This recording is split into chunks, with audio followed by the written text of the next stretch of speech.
അപ്പോൾ എല്ലാവരെയും നമ്മുടെ ഏറ്റവും പുതിയ വീഡിയോയിലേക്ക് സ്വാഗതം ചെയ്യുന്നു. ഞാൻ ഇന്ന് നിങ്ങളോട് പറയാൻ ഉദ്ദേശിക്കുന്ന വിഷയം പാലക്കാട്, ചേലക്കര, വയനാട് ഈ 3 സംസ്ഥാന നിയമസഭാ മണ്ഡലങ്ങളിലേക്കുള്ള ഉപതെരഞ്ഞെടുപ്പുമായി ബന്ധപ്പെട്ട വിഷയങ്ങളാണ് ഞാൻ നിങ്ങളോട് പറയാൻ ഉദ്ദേശിക്കുന്നത്. അപ്പോൾ വീഡിയോയിലേക്ക് പോകാം. അപ്പോൾ ഈ തെരഞ്ഞെടുപ്പിലെ ഏറ്റവും പ്രധാനപ്പെട്ട ഇടതുമുന്നണിയുടെ ലക്ഷ്യം എന്ന് പറയുന്നത് ലാവ്ലിൻ കേസുമായി ബന്ധപ്പെട്ട വിഷയങ്ങളിൽ നിന്നും എങ്ങനെയെങ്കിലും രക്ഷപ്പെടുക എന്നുള്ള ഒരൊറ്റ ഉദ്ദേശത്തോടു കൂടിയാണ് ഈ തെരഞ്ഞെടുപ്പിനെ ഇടതുമുന്നണി നേരിട്ടത് എന്ന് ഏതൊരു വ്യക്തിക്കും കണ്ടാൽ മനസ്സിലാക്കിയെടുക്കാൻ സാധിക്കുന്ന ഒന്നാണ്. ഇന്ന് ഇടതുമുന്നണി എന്നൊന്നില്ല, എല്ലാം പിണറായി മുന്നണി എന്ന നിലയിലേക്ക് അധംപതിച്ചു കഴിഞ്ഞു. എല്ലാ കാര്യങ്ങളും പിണറായി വിജയൻ പറയും. പിണറായിയുടെ ഇച്ഛ എന്താണോ അതിനനുസരിച്ച് മാത്രമേ കാര്യങ്ങൾ മുന്നോട്ട് നീങ്ങൂ. എല്ലാം ഒരു വ്യക്തിയിൽ കേന്ദ്രീകൃതമാണ്. ഇതാണ് യഥാർത്ഥ കമ്മ്യൂണിസം എന്ന് പറയുന്നത്. യഥാർത്ഥ കമ്മ്യൂണിസത്തിൽ ജനാധിപത്യമില്ല, അവിടെ പൊതു ചർച്ചയില്ല. എല്ലാം തലവൻ നിശ്ചയിക്കും, തലവൻ പറയും, അത് എന്താണോ അത് അണികൾ അനുസരിക്കുക എന്നുള്ളത് മാത്രമേ അവിടെയുള്ളൂ. അതാണ് ഈ തെരഞ്ഞെടുപ്പിൽ ഇടതുപക്ഷത്തിന് ഇത്ര വലിയ പരാജയം നേരിടാൻ ഉണ്ടായ കാരണം. അതുപോലെ തന്നെ ഈ തെരഞ്ഞെടുപ്പിൽ പ്രധാനപ്പെട്ട രാഷ്ട്രീയ എതിരാളികളെ പോസ്റ്റ്മോർട്ടം ചെയ്യുന്ന എന്നൊരു സംഭവമേ ഉണ്ടായില്ല. ഈ തെരഞ്ഞെടുപ്പിൽ യാതൊരു ഭാഗവുമായിരുന്നില്ല ഇന്ത്യൻ ജമാഅത്തെ ഇസ്ലാമി. അവർ ഈ തെരഞ്ഞെടുപ്പിൽ ഒന്നുമായിരുന്നില്ല. എങ്കിലും ഇടതുപക്ഷ ജനാധിപത്യ മുന്നണി പ്രധാനമായിട്ടും ടാർഗറ്റ് ചെയ്തത് ഇന്ത്യൻ ജമാഅത്തെ ഇസ്ലാമിയെയായിരുന്നു. ജമാഅത്തെ ഇസ്ലാമിയെയും SDPI എന്ന് പേരുള്ള സംഘടനയെയും പരമാവധി അപമാനിച്ചും ആക്ഷേപിച്ചും സംസാരിക്കുക, അതിലാണ് ഇടതുപക്ഷ ജനാധിപത്യ മുന്നണി ഏറ്റവും കൂടുതൽ അവരുടെ ഊർജം ചെലവാക്കിയത്. അതും ഇടതുപക്ഷത്തിനേറ്റ വൻ പരാജയത്തിന് മറ്റൊരു കാരണം കൂടിയാണ്. അതുകൊണ്ട് തന്നെ മുസ്ലിം വോട്ടുകൾ വൻതോതിൽ കോൺഗ്രസിലേക്ക് ഒഴുകുകയും, അതായത് UDF-ലേക്ക് ഒഴുകുകയും, CPIM-ലെ ഹൈന്ദവ വോട്ടുകൾ നല്ലൊരു ശതമാനം വൻതോതിൽ BJP-ക്ക് മറിഞ്ഞു പോവുകയും ചെയ്തു. സത്യത്തിൽ പിണറായി എന്ന മുഖ്യമന്ത്രി ഉദ്ദേശിച്ചതും ഇത് തന്നെയാണ്. പിണറായി എന്തിനു വേണ്ടിയാണോ പ്രവർത്തിച്ചത്, ഊർജം ചെലവാക്കിയത്, അത് നേടിക്കഴിഞ്ഞു. പിണറായിയെ സംബന്ധിച്ചിടത്തോളം ഇടതുപക്ഷ ജനാധിപത്യ മുന്നണിയെ തെരഞ്ഞെടുപ്പിൽ വിജയിപ്പിക്കുക എന്നതിനേക്കാൾ ഉപരി മോഡിയെ സന്തോഷിപ്പിക്കുക എന്ന ഒറ്റ അജണ്ടയായിരുന്നു ഉണ്ടായിരുന്നത്. അത് ഭാഗികമായിട്ടാണെങ്കിലും സാധിച്ചു. ഇങ്ങനെയൊക്കെ ചെയ്യാൻ ഉള്ള പ്രധാന കാരണമാണ് എങ്ങനെയെങ്കിലും ലാവ്ലിൻ കേസിൽ നിന്നും രക്ഷപ്പെടുക. അതുപോലെ തന്നെ കേന്ദ്ര ഏജൻസി അദ്ദേഹത്തിന്റെ മകളെ അടുത്ത് ചോദ്യം ചെയ്തിരുന്നു. ആ ചോദ്യം ചെയ്ത വിഷയത്തിലും മകളെ എങ്ങനെയെങ്കിലും രക്ഷപ്പെടുത്തുക, അത് ഇവിടെ BJP-ക്ക് അനുകൂലമാക്കി വിട്ടാൽ ഒരുപക്ഷെ മോഡിയിൽ നിന്നും ഒരു അനുഭാവം പിണറായിയിൽ ഉണ്ടാവും. അതിൽ നിന്ന് താനും മകളും കേസിൽ കുടുങ്ങാതെ രക്ഷപ്പെടുക എന്നുള്ളതാണ് ഈ തെരഞ്ഞെടുപ്പുമായി ബന്ധപ്പെട്ട് ഇടതുപക്ഷ ജനാധിപത്യ മുന്നണി ചെയ്തത്. ഇത് ഞാൻ പറയുന്ന കാര്യമല്ല, തെരഞ്ഞെടുപ്പുമായി ബന്ധപ്പെട്ട് അനേകം വ്യക്തികളിൽ ഞാൻ നടത്തിയ സർവേയിൽ നിന്നും നമ്മുടെ നാട്ടിലെ പൊതുജനങ്ങൾ എന്നോട് പറഞ്ഞ കാര്യം ഞാൻ ഈ വീഡിയോയിലൂടെ നിങ്ങളോട് പറയുന്നു എന്ന് മാത്രം. ഇത് എൻ്റെ അഭിപ്രായമല്ല. എങ്ങനെയെങ്കിലും BJP-യെ പാലക്കാട് നിന്നും വിജയിപ്പിച്ചു വിടുക, അതിനു വേണ്ടത് എന്താണോ അത് ചെയ്യുക എന്നൊക്കെ BJP കേന്ദ്രങ്ങളിൽ നിന്നും നമ്മുടെ മുഖ്യമന്ത്രിക്ക് നിർദ്ദേശം ചെന്നിരുന്നു. അത് ചെയ്തു കൊടുത്തില്ല എങ്കിൽ നേരിടാൻ പോകുന്നത് കടുത്ത പ്രശ്നങ്ങളിന്മേൽ പ്രശ്നങ്ങളും ഒക്കെ ആയിരിക്കും. അങ്ങനെയുള്ള ഒരു ഭീഷണി പിണറായി എന്ന മുഖ്യമന്ത്രി നേരിട്ടു എന്നാണ് പബ്ലിക്കിന്റെ ഇടയിൽ നടത്തിയ സർവേയിൽ നിന്നും എനിക്ക് മനസ്സിലാക്കാൻ സാധിച്ചത്. അതല്ല എങ്കിൽ ഈ തെരഞ്ഞെടുപ്പ് മുറുകി നിൽക്കുന്ന സമയത്ത് നാട്ടിലെ മുക്കിലും മൂലയിലും ഈ 3 ഉപതെരഞ്ഞെടുപ്പ് ചർച്ചാ വിഷയമായി നിൽക്കുന്ന സമയത്ത് ഇസ്ലാമിലെ ഖലീഫമാരെ കുറിച്ച് അസഭ്യ വർത്താനങ്ങൾ, അസഭ്യ സംഭാഷണങ്ങൾ മുഖ്യമന്ത്രിയിൽ നിന്നും ഉണ്ടായി. ഖലീഫമാരുടെ ഭരണം കൊണ്ടുവരാനാണ് ജമാഅത്തെ ഇസ്ലാമി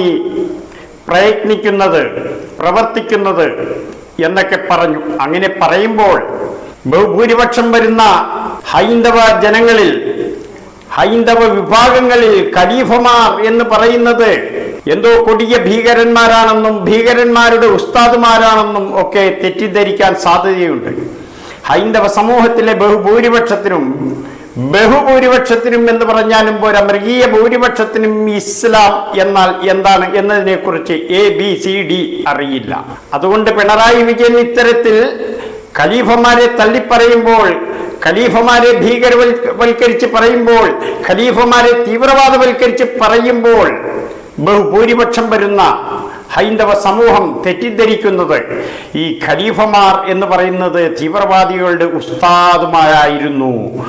അവർ അക്കാലത്ത് അവിടെ ചെയ്തത് കൊടും ഭീകരതയും കൊടും ക്രൂരതയും ഒക്കെ ആയിരുന്നു എന്ന് ഹൈന്ദവ സമൂഹം തെറ്റിദ്ധരിക്കും. അങ്ങനെ തെറ്റിദ്ധരിപ്പിച്ച് അതിലൂടെ എന്തെങ്കിലും കിട്ടുമോ, നേട്ടമുണ്ടാക്കാൻ പറ്റുമോ എന്നൊക്കെ ഉദ്ദേശിച്ച് ചെയ്ത ഒരു പ്രവൃത്തിയായിട്ടാണ് പൊതുജനങ്ങൾ കാണുന്നത്.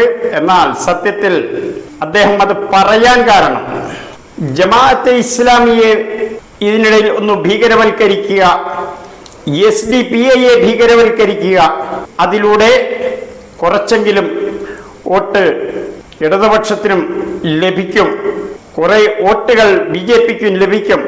അപ്പോൾ ഒരു പാലം വെച്ചാൽ അങ്ങോട്ടും ഇങ്ങോട്ടും വേണമല്ലോ. അതിന്റെ ഭാഗമായിട്ട് കുറെ വോട്ട് BJPക്ക് ഇരിക്കട്ടെ, കുറെ വോട്ട് ഇടതുപക്ഷത്തിനിരിക്കട്ടെ. പക്ഷേ ശ്രമം പാളിപ്പോയി. ഖലീഫമാർ എന്തായിരുന്നു എന്നുള്ളതെന്ന് ലോകത്തിന് എമ്പാടും അറിയാം. ലോകത്തെമ്പാടും ഖലീഫമാരെ കുറിച്ച് വളരെ നന്നായിട്ട് അറിയാവുന്ന ജനങ്ങൾ ഒരുപാടുണ്ട്. അതുകൊണ്ട് തന്നെ ഖലീഫ പ്രയോഗം ഈ തെരഞ്ഞെടുപ്പിൽ ഏറ്റില്ല. രാഹുൽ മാങ്കുട്ടം നേടിയ ഭൂരിപക്ഷത്തിലേക്കൊന്ന് ഒളിഞ്ഞു നോക്കുക. അദ്ദേഹം നേടിയ ഭൂരിപക്ഷം പാലക്കാട് എന്ന ജില്ലയുടെ ചരിത്രത്തിലെ ഏറ്റവും വലിയ ഭൂരിപക്ഷമായിരുന്നു. ഇതിനു മുൻപ് റെക്കോർഡ് ഭൂരിപക്ഷം നേടിയത് അവിടെ ഷാഫി പറമ്പിലായിരുന്നു. ആ ഷാഫിയുടെ റെക്കോർഡ് മറികടന്ന് രാഹുൽ ഇത്ര കണ്ട് ഭൂരിപക്ഷം നേടാൻ കാരണം ബഹുഭൂരിപക്ഷം വരുന്ന മുസ്ലിങ്ങളിലും മുസ്ലിം സംഘടനകളിലും പിണറായിയുടെ ഖലീഫ പ്രയോഗം ശക്തമായ ഒരു പ്രഹരമായിരുന്നു മുസ്ലിം സമൂഹത്തിന്റെ ഹൃദയത്തിൽ കിട്ടിയത്. അതുകൊണ്ട് മുസ്ലിം സമൂഹത്തിന്റെ വോട്ട് ഗണ്യമായി ഇടതുപക്ഷത്തിന് കുറഞ്ഞു. അതിന്റെ ഭാഗമാണ് ചേലക്കരയിലും കണ്ടത്. ചേലക്കരയിൽ വൻതോതിൽ ഇടതുപക്ഷത്തിന്റെ വോട്ട് ഇടിഞ്ഞുപോയി, വൻതോതിൽ. അവിടെ രമ്യ ഹരിദാസിനെ അല്ല മറ്റാരെങ്കിലുമാണ് നിർത്തിയിരുന്നതെങ്കിൽ, രമ്യ ഹരിദാസ് ഇതിനു മുൻപ് വിദ്വേഷ പ്രസംഗം നടത്തിയിട്ടുള്ള ഒരു വ്യക്തിയാണ്, ഇസ്ലാം വിരുദ്ധത പ്രസംഗിച്ചിട്ടുള്ള വ്യക്തിയാണ്. ആ വ്യക്തിയെ ചേലക്കരയെ പോലെ ഒരു സ്ഥലത്ത് വീണ്ടും കോൺഗ്രസ് സ്ഥാനാർത്ഥിയാക്കിയത് അത് ചില മുസ്ലിങ്ങളെങ്കിലും അവരോട് നടത്തിയ വെല്ലുവിളിയായിട്ടത് കണക്കിലെടുക്കുകയും അവരോടുള്ള വിരോധം കൊണ്ട് ഇടതുപക്ഷത്തിന് കുറച്ച് വോട്ട് അവിടെ മുസ്ലിം സമൂഹത്തിൽ നിന്ന് കിട്ടിയിട്ടുണ്ട്. അല്ലെങ്കിൽ നല്ലൊരു സ്ഥാനാർത്ഥിയെ നിർത്തിയിരുന്നെങ്കിൽ അവിടെയും ഇടതുപക്ഷം തോക്കാൻ വളരെയധികം സാധ്യതയുണ്ടായിരുന്നു. BJPയെ കേരളത്തിലെ അറിയപ്പെടുന്ന നല്ലൊരു രാഷ്ട്രീയ ശക്തിയായി വളർത്തിയെടുക്കാൻ മോദിയുടെ നിർദ്ദേശം പിണറായിയിൽ ഉണ്ടായിരുന്നു എന്ന് സർവേയുടെ ഇടയിൽ ചില വ്യക്തികൾ എന്നോട് പറയുകയുണ്ടായി. അതിൻ്റെ ഭാഗമായിട്ടാണ് ഇത്തരം പരാമർശങ്ങൾ, മുസ്ലിം വിരുദ്ധ പരാമർശങ്ങൾ ഒക്കെ നടത്തിയത് എന്നും ചില വ്യക്തികൾ പറയുകയുണ്ടായി.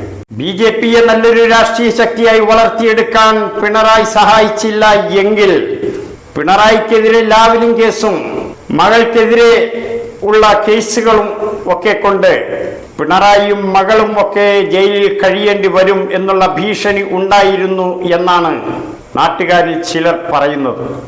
എന്നോട് പറഞ്ഞത്, ഞാൻ അഭിപ്രായം തേടി ചെന്നപ്പോൾ പറഞ്ഞ കാര്യങ്ങളാണ് ഈ പറയുന്നത്. അതുകൊണ്ട് ഖലീഫമാരെ കുറിച്ച് നല്ല വ്യക്തമായ അറിവ് ഇല്ല എങ്കിൽ അറിവിലേക്ക് ഞാൻ പറയുന്നു. ലോകത്തിന്റെ ചരിത്ര താളുകൾ പരിശോധിച്ച് നോക്കിയാൽ ഭരണാധികാരിയായിരുന്നിട്ട് പോലും മുണ്ട് മുറുക്കി ഉടുത്ത് ജീവിച്ച ഒരു വിഭാഗമായിരുന്നു ഇസ്ലാമിലെ ഖലീഫമാർ. ഏതാണ്ട് 4 ഖലീഫമാരാണ് ഇസ്ലാമിൽ ഉള്ളത്.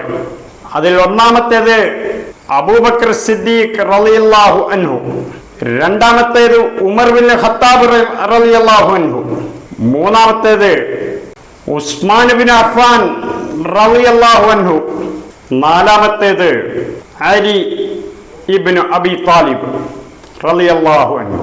ഇവർ 4 പേരാണ് ഇസ്ലാമിലെ 4 ഖലീഫമാർ എന്നാണ് എൻ്റെ ഓർമ്മ.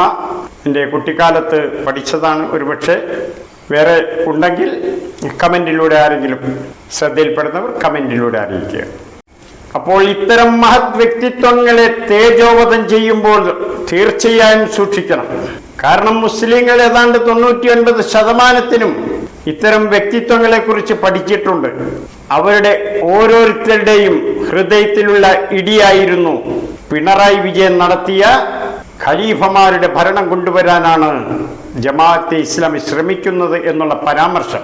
ആ പരാമർശത്തിന്മേൽ ഇപ്പോഴും മാപ്പ് പറഞ്ഞിട്ടില്ല, ക്ഷമ ചോദിച്ചിട്ടില്ല എന്നുള്ളതും ശ്രദ്ധേയമാണ്. അതുകൊണ്ട് ബോധപൂർവം BJP-യിലേക്ക് വോട്ട് തിരിച്ചുവിടുക എന്നുള്ള ഉദ്ദേശത്തോടു കൂടിയാണ് ഇത്തരം വർത്തമാനങ്ങൾ പറഞ്ഞത് എന്ന് വേണം തലയിൽ ആൾതാമസമുള്ളവർക്ക് വിശ്വസിക്കാൻ. തന്നെയുമല്ല, ഇന്ത്യയിൽ ഒരു വ്യക്തിക്ക് ഒരു അഡ്വക്കേറ്റ് ആകണമെങ്കിൽ, വക്കീലാകണമെങ്കിൽ മുഹമ്മദൻസ് ലോ എന്ന ഒരു നിയമ പുസ്തകമുണ്ട്. മുഹമ്മദൻസ് ലോ എന്ന് പറഞ്ഞാൽ മുഹമ്മദ് നബിയുടെ നിയമങ്ങൾ എന്നാണ് അതിൻ്റെ അർത്ഥം. ആ ബുക്ക് പഠിക്കാതെ ഒരു കമ്മ്യൂണിസ്റ്റുകാരനും ഒരു സംഘപരിവാറുകാരനും ഒരു ജമാഅത്തെ ഇസ്ലാമിക്കാരനും ആർക്കും ഇന്ത്യയിൽ ഒരു വക്കീലാകാൻ സാധിക്കില്ല എന്നുകൂടി ഉള്ള കാര്യം പിണറായി വിജയൻ ഓർക്കേണ്ടതാണ്. ഇത് എഴുതി വെച്ചവർ വെറുതെ അങ്ങോട്ട് എഴുതി വെക്കില്ല. ഇത്തരം ഖലീഫമാരെ കുറിച്ചും പ്രവാചകനെ കുറിച്ചും ഇസ്ലാമിക ചരിത്രം ഒക്കെ വിശദമായി ബൈഹാട്ടാക്കി ഇത് തന്നെയാണ് ഏറ്റവും മികച്ചത് എന്ന് തോന്നിയതിൻ്റെ പേരിലാണ് ഇന്ത്യയിൽ ഒരു വ്യക്തിക്ക്, അത് ഏത് മതത്തിൽപ്പെട്ട വ്യക്തിയായാലും, മുഹമ്മദൻസ് ലോ അത് പഠിക്കാതെ ഇന്ത്യയിൽ ഒരു മനുഷ്യനും ഒരു വക്കീലാകില്ല, ഒരു സുപ്രീം കോടതി ജഡ്ജിയുമാകില്ല, കീഴ്ക്കോടതിയിലെ ജഡ്ജിയുമാകില്ല, മജിസ്ട്രേറ്റുമാകില്ല എന്നതുകൂടി ഞാൻ ഈ വേളയിൽ പിണറായി വിജയനെ ഓർമ്മപ്പെടുത്തുന്നു. അപ്പോൾ ഇതിൽ കൂടുതലായിട്ട് ഇനിയൊന്നും പറയാനില്ല. എന്നെ ശ്രമിച്ച എല്ലാവർക്കും എൻ്റെ വലിയൊരു സലാം.